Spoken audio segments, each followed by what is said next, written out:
Is Trump rushing to arm his Arab ally in an effort to blunt the mounting Houthi drone threat? The US has approved a massive $1.96 billion arms deal that will give its Gulf ally Saudi Arabia 20,000 drone Swatter rockets, sharply boosting Riyadh's ability to shoot down hostile drones. Mohammed bin Salman is buying drone hunting rockets to swat Iran's cheap Shahed-style drones with equally cheap, precision-guided fire. Will Saudi F-15s and Eurofighter Typhoons now evolve into dedicated counter-drone killers once they're loaded with racks of APKWS II rockets instead of just a handful of legacy air-to-air missiles? And are we watching the beginning of the end for firing $1 million missiles at $30,000 drones? Has the Gulf finally embraced a drone killer that fights Iran swarms dollar for dollar? The US State Department's approval of a $1.96 billion arms package for Saudi Arabia on July 15 marks a major investment in Riyadh's air defense, signaling Washington's determination to harden a key Gulf partner against evolving threats. Central to the deal are 20,000 APKWS II laser-guided rockets, a high-volume loadout explicitly geared toward countering drone threats that have turned the skies over the Middle East into a low-cost battlefield.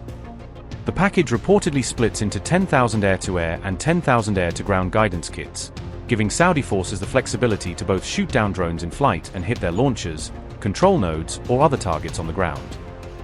Riyadh has not yet publicly disclosed which aircraft will carry APKWS II, a silence that suggests ongoing planning on how best to integrate the new weapon into existing fleets and mission profiles. Defense experts point to Saudi Arabia's F-15SA and Eurofighter Typhoon fleets as the most likely platforms, since these jets already handle complex weapons loads and would be natural hosts for large racks of guided rockets. Technically, APKWS II works by converting standard, unguided Hydra 70 rockets into precision-guided munitions, adding a guidance kit that sharply improves accuracy without redesigning the rocket from scratch. The so-called drone swatter was conceived to bridge the gap between cheap, unguided rockets and heavier, more expensive missiles like Hellfire, giving pilots an intermediate option that is both smart and affordable. Each APKWS II unit costs about $35,000, placing it in roughly the same price bracket as many Shahed-type kamikaze drones, and allowing defenders to fight the drone threat at comparable cost instead of spending vastly more per shot. Because high-end air-to-air missiles often exceed $1 million each, APKWS II offers a far cheaper alternative, making it economically viable to fire multiple rounds during prolonged engagements without burning through elite stocks. The weapon is designed specifically to defeat low-cost drones with minimal collateral damage, using smaller warheads and controlled effects so that interceptions over or near populated areas are less likely to cause unintended harm. The package also includes LAU-131AA launchers, Mk-152 high-explosive warheads and Mk-66 rocket motors, which together form the physical backbone of the APKWS II rounds that will sit under Saudi jets' wings.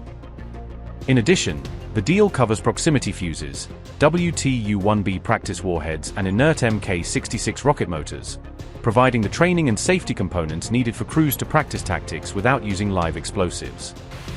The U.S. Air Force itself now employs APKWS II as a primary air-to-air counter-drone weapon, underscoring that Washington is exporting a system it has already combat-tested and integrated into its own doctrine. American A-10, F-15E and F-16 fighter jets have all been fitted to fire APKWS II, giving Saudi planners a ready-made playbook and integration roadmap based on US experience across multiple aircraft types. The timing of Saudi Arabia's purchase comes as Houthi drone and missile threats continue to grow, pushing Riyadh to thicken its layered defense and add a tool that can be used often and in volume without prohibitive cost.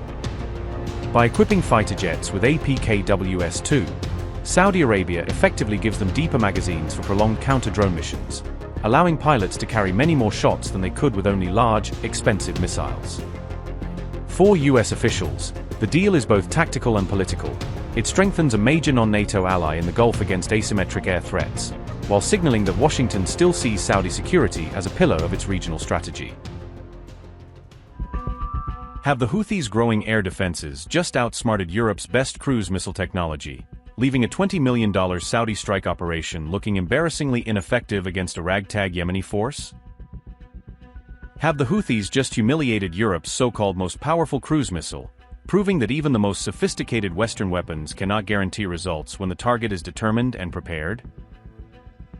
Has Saudi Arabia spent a staggering $20 million on precision missile strikes only to fail at shutting down Sana'a airport, raising hard questions about what all that expensive firepower actually achieved?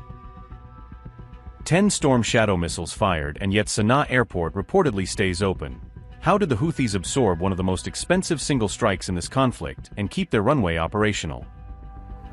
Is there a secret Houthi air shield that has now fooled Saudi Eurofighters into staying far back, preventing the close-in targeting that might have actually put Sana'a's runway out of action? Amid escalating tensions with Yemen, Saudi Eurofighter jets have reportedly failed to shut down Sana'a airport despite launching a costly strike package designed specifically to take the runway out of service. A new report claims Saudi Eurofighters fired Storm Shadow cruise missiles at Sana'a on July 13, deploying one of the most advanced air-launched weapons in Europe's arsenal against a Houthi-held airfield.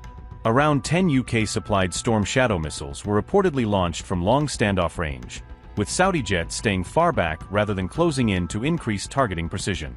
The entire operation was aimed at disabling Sana'a airport's runway, but reports suggest it failed to halt operations there, delivering a significant tactical and reputational blow to Saudi air power. The report estimated that the attack consumed around $20 million worth of precision-guided munitions, making the apparent failure even more painful for Riyadh both militarily and financially. Storm Shadow was jointly developed by Britain and France specifically for strikes against hardened and deeply buried targets, making its reported inability to close an airport all the more surprising. Storm Shadow is a British-French air-launched cruise missile, designed to be dropped from fast jets and fly autonomously to targets hundreds of kilometers away. It is built specifically for long-range precision strikes, able to navigate complex terrain and reach targets deep inside defended territory without putting the launching aircraft at risk. The missile carries a Broach tandem warhead, an advanced two-stage charge designed to first punch through a hardened outer layer before detonating inside the target structure. Storm Shadow is designed to penetrate defended airspace by flying low and using terrain masking, making it one of the harder cruise missiles for conventional air defenses to intercept. Its primary targets are bunkers, command centers and airfields, exactly the kind of hardened infrastructure that Saudi Arabia was apparently trying to destroy at Sana'a.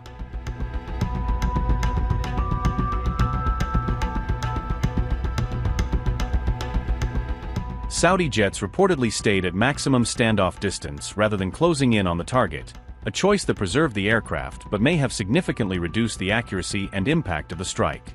While keeping jets safely out of range reduces the risk of losing expensive aircraft and pilots, analysts say this approach can limit strike effectiveness when targets require more precise terminal guidance. The decision to stay at maximum distance may also reflect genuine Saudi concern about the Houthis' growing and increasingly integrated air defense network, which has already claimed multiple expensive aircraft. Through years of conflict and battlefield adaptation, the Houthis have built a far more integrated air defense network than most outside observers expected, combining radar systems, missiles, and electronic warfare. Reports have claimed that Houthi air defense systems have succeeded in shooting down Western-supplied drones and even combat aircraft, proving their defenses are more capable than their makeshift image suggests. Reported losses to Houthi fire have included Saudi Eurofighters, F-15 Strike Eagles and multiple U.S. surveillance and combat drones, a casualty list that explains why pilots are now refusing to fly close.